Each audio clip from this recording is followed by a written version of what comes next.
Now let's talk about some exercises you can do to develop finger independence in your fretting hand.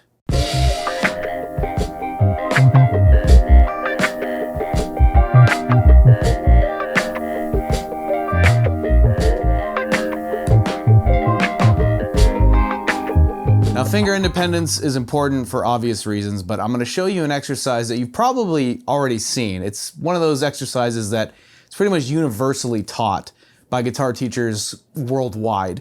And there's a reason for that, because it's very effective, it is tried and true, and it is an exercise that, regardless of what level you're at, it's always something you can find yourself practicing. But we're going to unpack this exercise and really take a close look on how it really benefits us, which is in multiple ways. We're also going to explore some different ways that you can add variety to that exercise to make it even more effective. And the exercise in question is the immortal spider walk.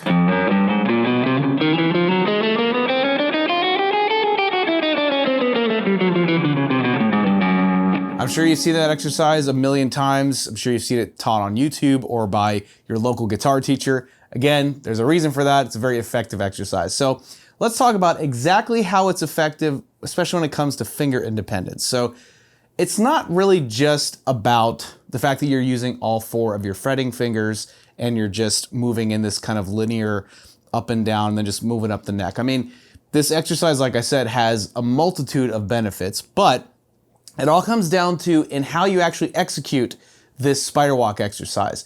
So for example, right, starting with the very beginning where we start with our first finger on the first fret of the low E string, and then we walk up the first 4 frets, 1, 2, 3, 4, right? And then we just walk it up each string.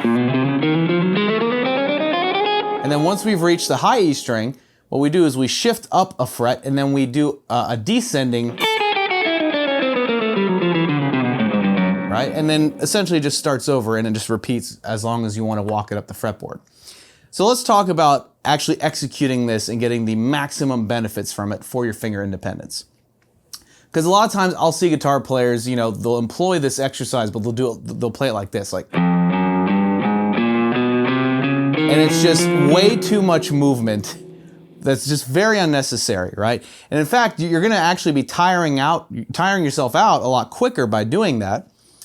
Because it's just all this excess motion. We got to be a little bit more economical with the way that we move our fingers. And even if this is an exercise that maybe at the current level you're at, you feel like maybe, you know, you're past that. Well, let me just tell you, you're never past an exercise like this. I mean, even if I'm still backstage waiting on a show, like there's no better exercise to really get my fingers going and get them warmed up than this. Just mathematically, you know, you're using all 4 of your fretting fingers, and especially our pinky, which is generally, you know, I always say this, the last pick of the dodgeball team, so it doesn't get nearly as much action as the rest of the fingers, but it has to be equally strong and equally ready to play, just like the other one. So talking about how we employ this exercise, what you want to do, right? Instead of just kind of individually kind of swatting your fingers at the frets when you try to go through it, you want to minimize the amount of motion. So what I like to do is I'll play, this is when I'm ascending, right? I'll play the first note and then I will pretend like I had just super glued that finger to the fretboard. So when I play the next note, right, then I do the same thing.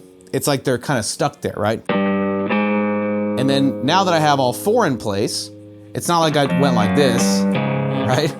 I went,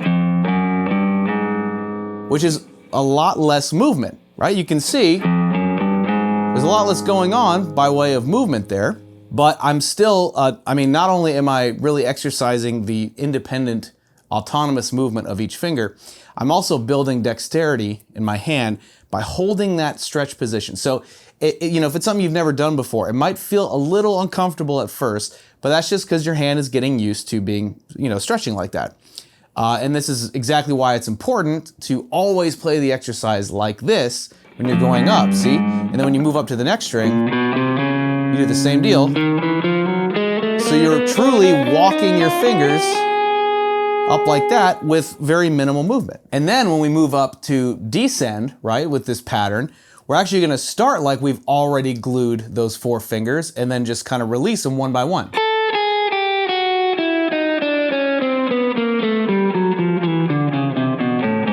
So they kind of naturally become in position so that they're just ready to go when you need them. And it's not like you have to think, oh, okay, here comes the second finger, it's way out here. You know, it's like you're minimizing the amount of dead space between each movement, and each movement is a lot more simple, it's consistent, it's even, and it's decisive. And of course, as you continue to walk up the fretboard, you just keep that going. So even if we're up here on the 5th fret, you know,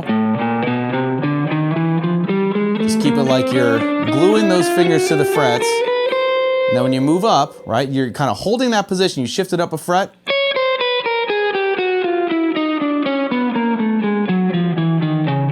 And just notice how my fingers are not moving any more than they need to. They're doing exactly what they need to do.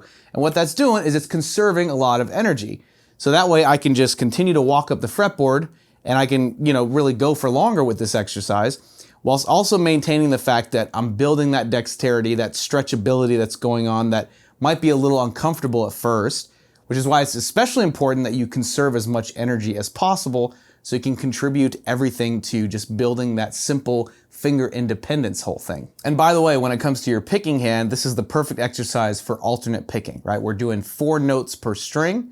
And so it being an even number with alternate picking, down, up, it's the perfect, you know, little formula to pick with. Down, up, down, up. And that's another benefit of this exercise is building synchronization between both your fretting and your picking hands.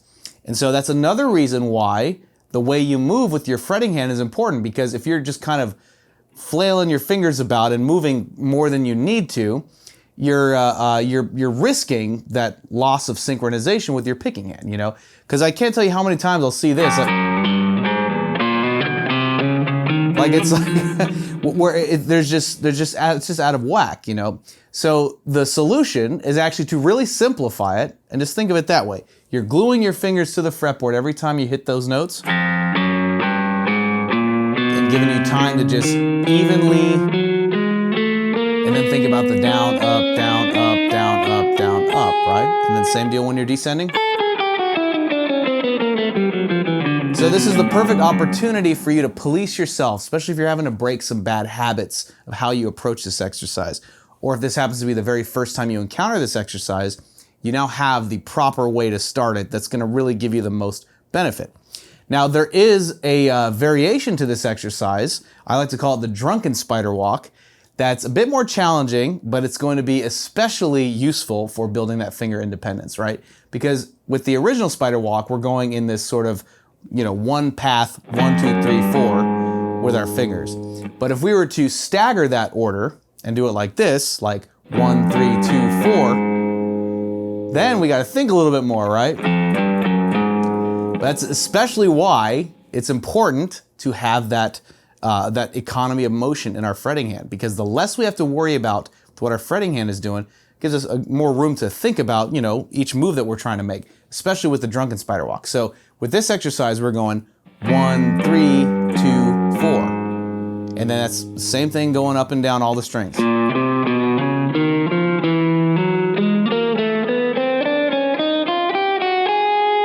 Even to this day, as many years as I've been using the drunken spider walk, it still is like a little tongue twister for the fingers, right? And then when we move up, we start on with our pinky. So if we were using, this would be pinky, middle, ring, index, right? So we're moving in kind of like these 2 fret blocks with each finger.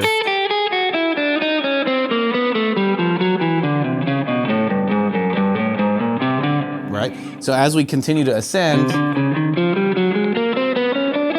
and this might be something you want to start real slow,